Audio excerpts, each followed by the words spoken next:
Viewers, those traveling via Delhi airport yesterday had a really tough time because a massive technical glitch disrupted air traffic across India.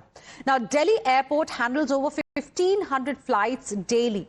The chaos delayed around 800 flights and several got cancelled as well. The operations are back to normal as we speak. There was no cyber attack. We have learned that it was a technical glitch only. So let's try and explain to you what really happened. Well, there was a problem with AMSS. It was detected on 6th of November. AMSS is Automatic Message Switching System. Simply put, it is a communication link between ATC, the air traffic control, and the airlines. Suppose an airline plans to operate, say, 100 flights in a day.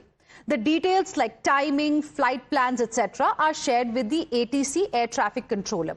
Now, this information is passed on through a server. And AMSS is the system that is responsible for transferring flight plan data, etc. to the ATCs. Now, that system crashed and the air traffic controllers had to process this data manually. So, automation had to be abandoned and ATC switched to manual procedure. And that led to complete chaos and delay.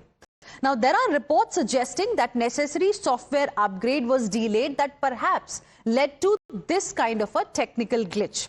There is no official word on the reasons yet. Reasons behind the technical glitch. Of course, officially, it has been confirmed that it was a technical glitch. But what caused that technical glitch, we don't know. A probe is currently underway. But was the glitch avoidable at perhaps the busiest airport in India is the question that many are asking. And how bad was the situation for the passengers? That's what we are going to be discussing over the next half an hour. And joining us on the broadcast are my guests. We have Parvez Damania, former executive who is joining us right now. We are also joined by, he's in fact former executive director KFA, and he's an aviation expert as well. Arushi Sana, who is a frequent flyer and an activist, also live with us. We are joined by Air Vice Marshal retired N. Vaidya, who is an ATC expert. Good evening to all of you. Thank you very much for joining us here on Times Now this evening. Arushi Sana, I want to begin this discussion with you. Can you explain to our viewers, I believe your husband was stranded for about 8 hours yesterday because of this technical glitch? Yes. That's right. Thank you for having me here today, Naji. So, the problem is that he was stranded for 8 hours and he could have easily just extended his hotel stay if he was told a little bit in advance that his flight that was coming from Delhi to Goa has been delayed. And he was flying from Goa to Nagpur. Two of my relatives were also stranded at the Delhi airport and they had connecting flights abroad. So they missed that flight as well because they couldn't board the first one. And, see, technology and inconsistencies, they can't go hand in hand because I'm a computer science engineer. I do understand technology. I understand that glitches happen, but tech exists to remove those inconsistencies, right? And even if problems like these do arise, because a crisis never announces and comes. So it's not the lack of preparedness, it's the lack of mitigation. And the worst part is that at the airports, people that were stranded, they were not given any food or any, coupons or something, or even accommodation for that matter for like 8 hours or something. And a lot of them have just been they've been able to afford a flight ticket. We pay so much, we pay such inflated prices, and we have to pay 250 rupees extra for a basic seat also. And food in airports is very expensive anyway. So at least that could have been taken care of. Prior intimation could have been really taken care of. And it's not a policy issue, it's, I would say, more of an airline issue. Okay. Because when the staff doesn't inform you in advance, it blows up. Okay. Interesting points you have made, and pertinent points also that you have raised here, Ms. Arushi Sana. I want to go across to Air Vice Marshal N. Vaidya as well. Sir, the points that Arushi made, I would like you to respond to those, because we're talking about, adopting AI, artificial intelligence in almost everything that we are doing. I mean, that's the focus right now. And here we have a system which automates a lot of work that the ATC is supposed to do manually. Suddenly, there is a technical glitch. Some reports suggesting that perhaps a software upgrade that was long due did not happen, led to this kind of a technical glitch. I mean, are we even ready to adopt AI if we can't even handle something like this? I mean, why something like this happened in your opinion? Neeraji, before I go to what Arushi ma'am said, I would like to say that as far as the AMSS is concerned, it's a part of the global messaging network system. And just to brief our viewers, it connects the entire global aviation network to this. The upgradation was to take place from the AFTN, called as Aeronautical Fixed Telecommunication Network, to something called as Air Traffic Services Message Handling System. And that upgradation hasn't taken place or is in the process of taking place when this happened. Now, I am not too certain at this point of time to say whether we should have done it many years ago, like the European countries have done, or not. It is for the Airport Authority of India to give a specific answer to this. But as far as this messaging system is concerned, what I am concerned about is that why was there no redundancy in the system when such a glitch happened? I was made to understand that something around 3 o'clock in the afternoon from Thursday onwards, the air traffic controllers in Delhi started finding delays in terms of processing the flight plans and other issues associated with the AMSS.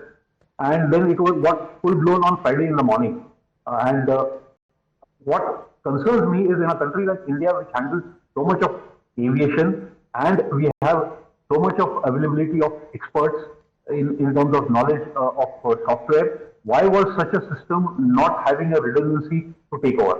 My basic question was that. And in a country like India, it should not happen, not at all. As far as giving answer to Arushi ji is concerned, yes, the airlines unfortunately are not forthcoming when they give inputs to the passengers who are stranded on the ground, and they give a general answer is technical glitch.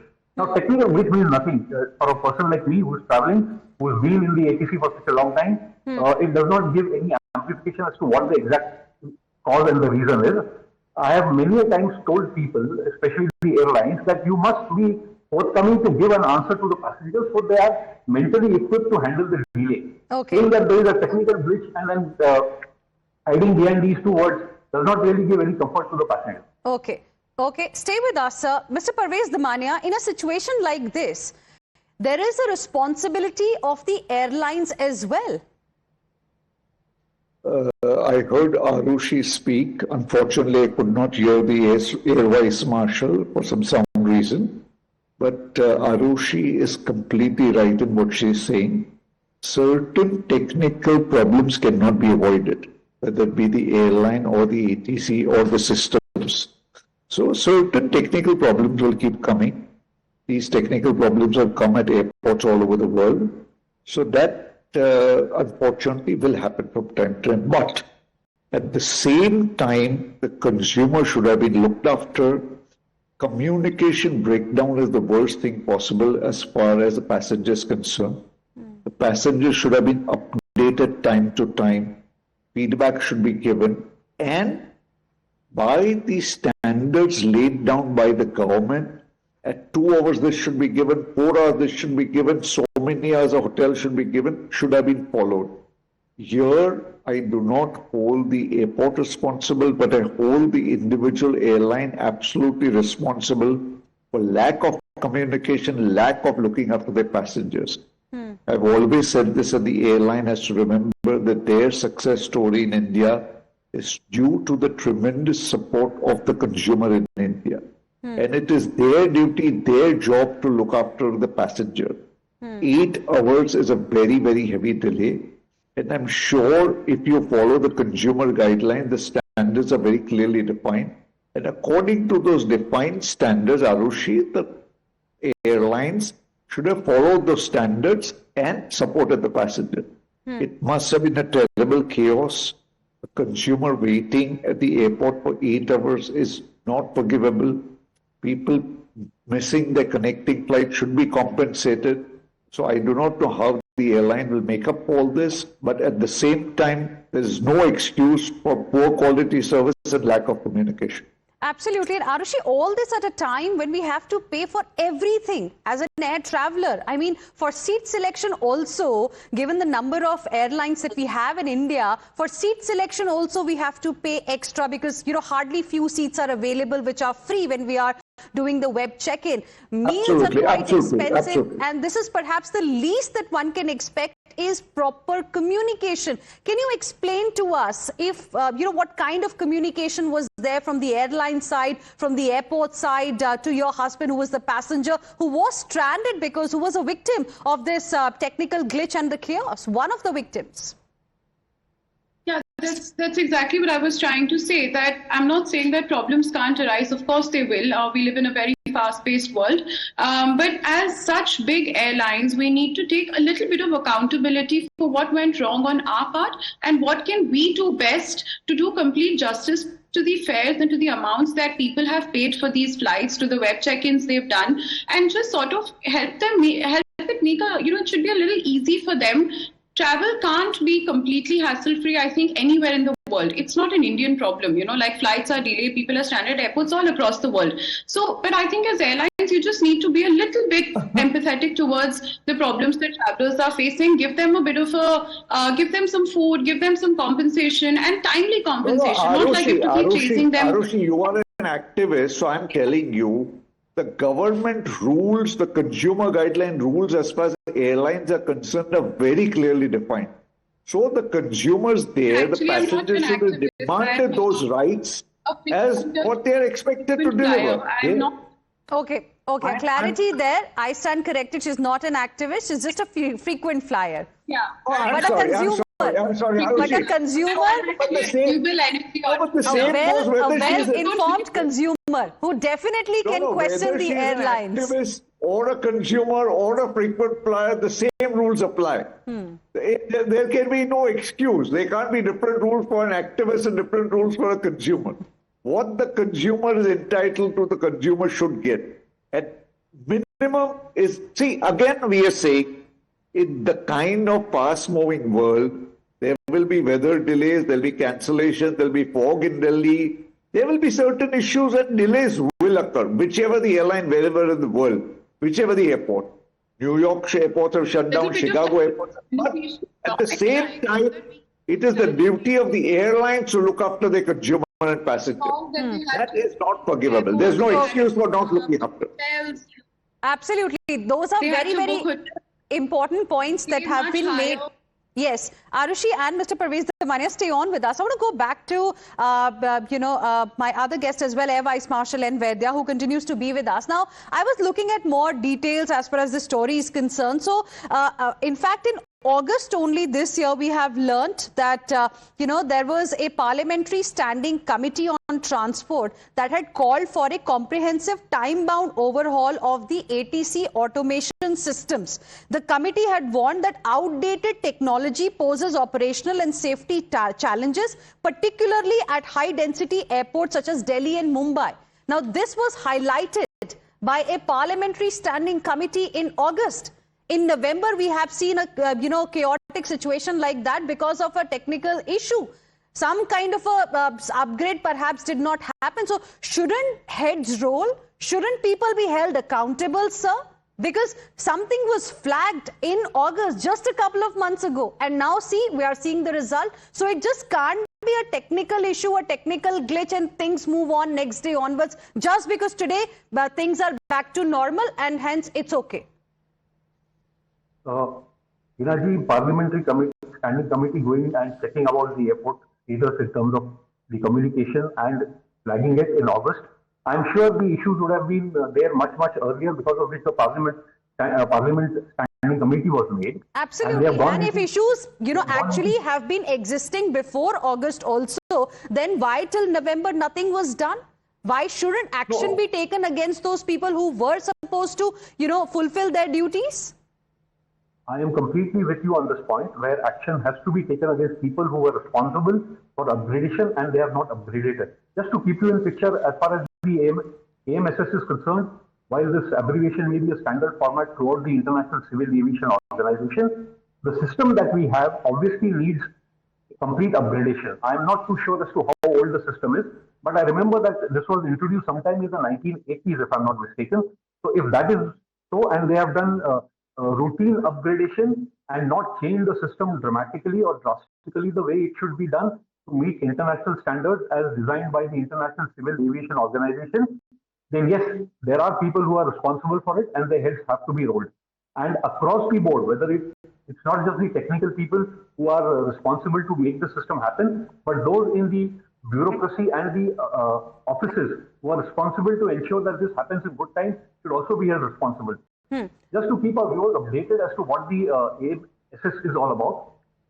Basically, Hinaji, all aircraft, when they are flying from one aerodrome to the other, have to file a flight plan. The flight plan contains details of the aerodrome of departure, the aerodrome of arrival, the fuel that the aircraft is carrying, the endurance, the alternative aerodrome, the route that it is taking, the level that it is flying at, the speed. In crux, it contains the whole lot of what the aircraft is supposed to do when it is moving from one aerodrome to the other.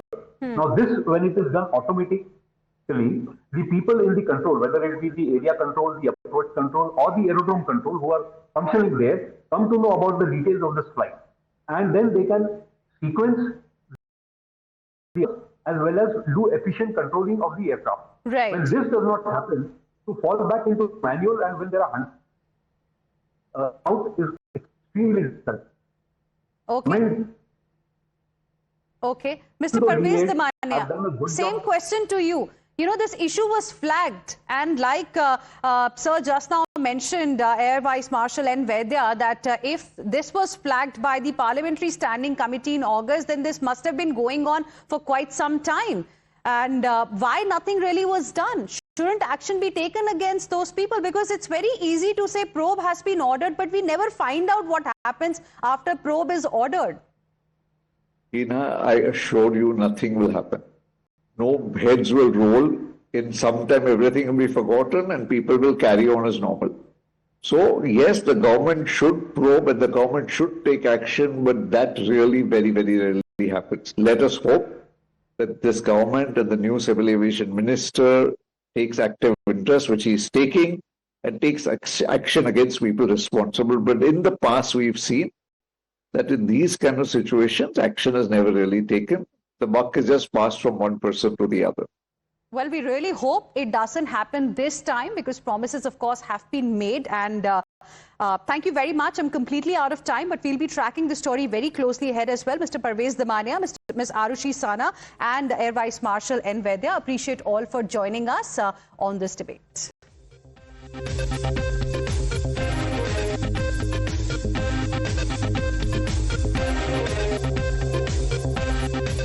Moving on,